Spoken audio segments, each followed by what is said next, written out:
Everyone. आज हम भूमि संसाधन एवं कृषि के बाद अपना अध्याय में हम अपना टॉपिक देखते हैं खाद्य फसलें। इसलिए इसके पहले मैंने चावल का बताया था खाद्यान्न फसलों में। उसके बाद देखेंगे हम गेहूँ। ठीक है, उससे पहले वीडियो में मैंने चावल का डाला था, उसके बाद हम देखेंगे गेहूँ। तो गेहूँ भारत की प्रमुख फसल तथा मुख्य खाद्यान्न है। ठीक है, यह क्या पश्चिमी उत्तरी तथा मध्य भारत के लोगों का भोजन का प्रमुख अंग है। इसे अन्न राज कहा जाता है क्योंकि इसमें पोषक तत्व अधिक होते हैं। भारत में शीतकालीन एवं प्रायः कठोर किस्म का लाल व सफेद गेहूं उगाया जाता है। तो जो गेहूं की कृषि के लिए अनुकूल भौगोलिक दशाएं देखेंगे हम। तापमान है, वर्षा, मिट्टी, श्रमिक। ठीक है, तो तापमान जो गेहूं जो है समशीतोष्ण जलवायु की उपज है। ठीक है, तो भारत में यह शीत ऋतु के प्रारंभ में ही बोया जाता है और ग्रीष्म के प्रारंभ में काट लिया जाता है। तो इसके लिए जो बोते समय क्या है, वहाँ का तापमान 10 डिग्री सेंटीग्रेड से 15 डिग्री सेंटीग्रेड के आसपास होना चाहिए। ठीक है, वर्षा तो 50 से 75 सेंटीमीटर तक वर्षा की आवश्यकता होती है। ठीक है, और मिट्टी क्या है, गेहूं की खेती के लिए हल्की दोमट या बलुई मिट्टी, दोमट मिट्टी क्या है, अच्छी रहती है। तो जो गेहूं का उपज गेहूं उपजाऊ मिट्टी में उगाई जाती है। इसके लिए क्या है, नाइट्रोजन व चूने के अंशयुक्त मिट्टी ही सर्वश्रेष्ठ मानी गई है। ठीक है, तो भारत में यह चिकनी काम मिट्टी में भी उगाई जाती है। तो गेहूं की जो अच्छी फसल लेने के लिए क्या है, मिट्टी में कंपोस्ट हो गया, यूरिया, अमोनिया सल्फेट, ठीक है, आदि उर्वरकों का क्या करता है, प्रयोग किया जाना चाहिए। इसके बाद देखेंगे हम श्रमिक। तो गेहूं की खेती में जो है, गेहूं बोने, निराई गुड़ाई करने, फसल काटने व दानों को भूसे से अलग करने के लिए क्या पर्याप्त श्रमिकों की आवश्यकता होती है। तो अब अधिकांश काम क्या करते हैं, मशीनों से ही किया जाने लगा है। ठीक है, तो जो काम है वो मशीनों से लिया जाता है, तो श्रमिक की कम आवश्यकता होती है। ठीक है, उसके बाद हम देखेंगे उत्पादन क्षेत्र।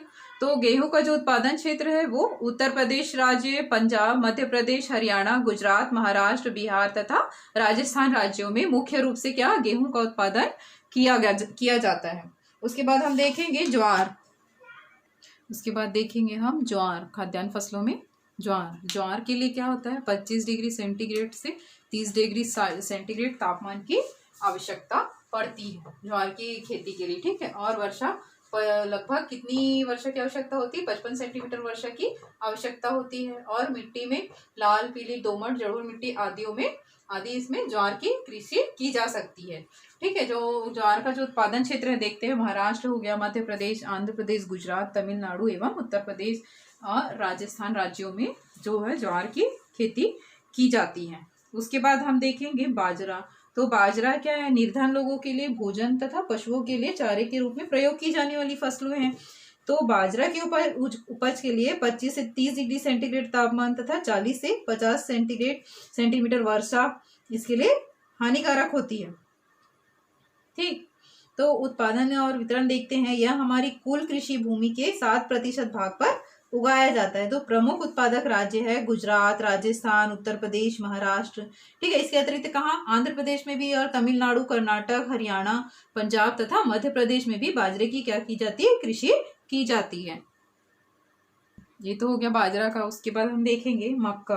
तो मक्का एक महत्वपूर्ण अन्य मोटा अनाज है। तो इसमें ग्लूकोज एवं मांड होता है, जिसके कारण क्या है, इसे पशुओं को मोटा करने के लिए खिलाया जाता है। तो क्या, तो यह निर्धन लोगों के लिए भोजन का काम भी करता है। तो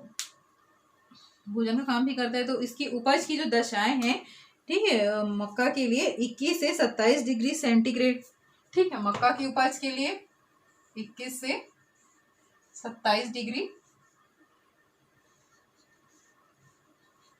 सेंटीग्रेड जो है तापमान की आवश्यकता होती है मक्का की कृषि के लिए। और वर्षा क्या, 75% वर्षा की आवश्यकता होती है। ठीक है, वर्षा कितनी, 75% वर्षा वहां पे उस क्षेत्र में होनी चाहिए। उसके बाद कम वर्षा वाले क्षेत्रों में सिंचाई की आवश्यकता पड़ जाती है। ठीक है, यह फसल नदियों द्वारा लाई गई दोमट मिट्टी, ठीक है, दोमट मिट्टी में उगती है, इसका मुख्यतः मैदानी भागों में की जाती है। इस प्रकार की जो कृषि है वो मैदानी भागों में की जाती है। ठीक है, तो ये कहाँ कहाँ आप देखने को मिलेगा? उत्तर पूर्वी राजस्थान, उत्तर प्रदेश, बिहार, पंजाब तथा जम्मू कश्मीर और हिमाचल प्रदेश के पहाड़ी इलाकों में मक्का एक महत्वपूर्ण फसल है। ठीक है, दक्षिण में देखेंगे तो हम कर्नाटक में, मध्य प्रदेश तथा आंध्र प्रदेश मुख्य उत्पादक हैं और भारत की कुल कृषि भूमि में 3.6% भाग में मक्का की कृषि की जाती है। उसी में हम आगे देखते हैं दालें। ठीक है, इसका शॉर्ट में हम अध्ययन करते हैं। दाल हो गया चना, तूर, तिलहन, मूंगफली, सरसों, अन्य तिलहन और रेशेदार। ठीक है, तो दाल जो है भारत में दो वर्ग के लोग हैं, एक शाकाहारी तथा दूसरा मांसाहारी। तो देश के जो उत्तरी एवं पूर्वी मैदानों के भागों के अलावा केंद्रीय राज्यों में बहुत मात्रा में खाद्य पदार्थ के रूप में दालों का प्रयोग होता है। ठीक है, तो दालें कई रूपों में प्रोटीन की पूर्ति की भी करते हैं। तो कई दालें जिसमें मूंगफली हो गया, तिलहन में तिल, सोयाबीन से तेल की आपूर्ति होती है। तो परिणाम स्वरूप देखेंगे कि लोग दालों का उत्पादन बहुतायत मात्रा में करते हैं। तो भारत में अधिकांश जनसंख्या शाकाहारी है और हमारे आहार में दालें प्रोटीन का मुख्य स्रोत है। तो दालों के उत्पादन में उस अनुपात में वृद्धि नहीं हुई है जिन अनुपात में अनाजों के उत्पादन में हुई है। तो सकल फसल क्षेत्र में दालों का जो क्षेत्र है कम हुआ है। ठीक है, दालों का 90% क्षेत्र वर्षा पर ही निर्भर करता है। तो जो सस्यावर्तन द्वारा दालों का जो क्षेत्र है वो बढ़ाया जा सकता है। तो मध्य प्रदेश, राजस्थान, उत्तर प्रदेश, महाराष्ट्र, उड़ीसा, बिहार, हरियाणा, पश्चिम बंगाल, तमिलनाडु, कर्नाटक, तो ये मुख्य उत्पादक राज्य हैं। तो दालें खरीफ तथा रबी दोनों ही ऋतुओं में उगाई जाती हैं। ठीक, अरहर, मूंग, उड़द, मोठ आदि खरीफ की फसलें हैं, जबकि चना, मटर, मसूर आदि रबी की फसलें हैं। तो दालों का उत्पादन बढ़ाने के लिए राष्ट्रीय विकास कार्यक्रम 1986-87 से शुरू किया गया है। ठीक है, उसके बाद देखेंगे हम चना। ठीक है, चना क्या है? यह देश की प्रमुख फसल है चना। ठीक है, दालें मैंने बताया, उसके बाद देखेंगे चना। तो यह देश में दाल जो प्रमुख फसल है। मुख्य चना उत्पादन क्षेत्र है मध्य प्रदेश का मालवा का पठार, राजस्थान का उत्तर पूर्वी भाग और दक्षिण उत्तर प्रदेश। ठीक है, यहाँ पे मुख्य रूप से चना का फसल उगाया जाता है। उसके बाद देखेंगे तूर की दाल, जो दाल की महत्वपूर्ण फसल है। तूर के उत्पादन राज्य महाराष्ट्र और उत्तर प्रदेश है। ठीक है, तिलहन भारत में तिलहन व्यापारिक फसलों का प्रमुख समूह है। ठीक है, तिलहनों से निकाला गया तेल हमारे भोजन का महत्वपूर्ण अंग है। इसके अतिरिक्त देखेंगे तिलहन के तेल को कई उद्योगों के कच्चे माल के रूप में भी उपयोग किया जाता है। भारत विश्व में तिलहनों का सबसे बड़ा उत्पादक देश है। ठीक, उसके बाद देखेंगे हम मूंगफली है। भारत में विश्व में मूंगफली का जो दूसरा बड़ा उत्पादक देश है भारत, और विश्व की 17% मूंगफली पैदा करती है भारत। ठीक है, यह देश के कुल शस्य क्षेत्र के 3.6% क्षेत्र में मूंगफली का उत्पादन किया जाता है। उसके बाद देखेंगे सरसों।